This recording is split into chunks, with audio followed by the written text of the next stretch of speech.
In October 2017, 10 Australian agribusiness leaders embarked on a Westpac trade mission to explore opportunities in today's China.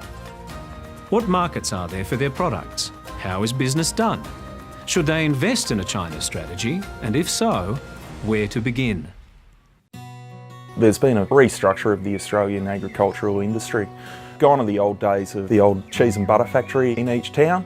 Now we're a fully globalised world. What happens overseas affects us directly on the ground here. We've been thinking China is potentially a viable option to look at the markets. It's a big market, we hear so much about it. We read about China all the time. Given the dynamics of the Australian agricultural industry, it's imperative we've got to actually have a realisation of what's happening around the world with our trading partners.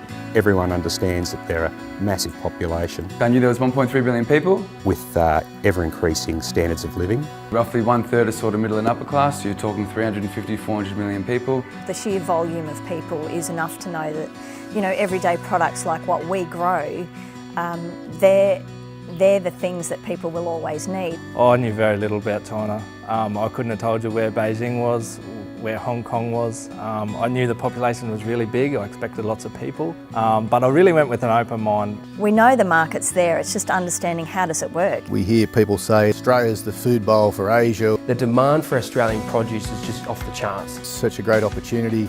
There is definitely business opportunities. The number of customers that are looking at that opportunity is growing. I'd been to China before. It was 5 years ago the last time and 10 years ago the previous time. This time I went because I really wanted to just see what had developed over the last 5 to 10 years. Australian agriculture is ever evolving.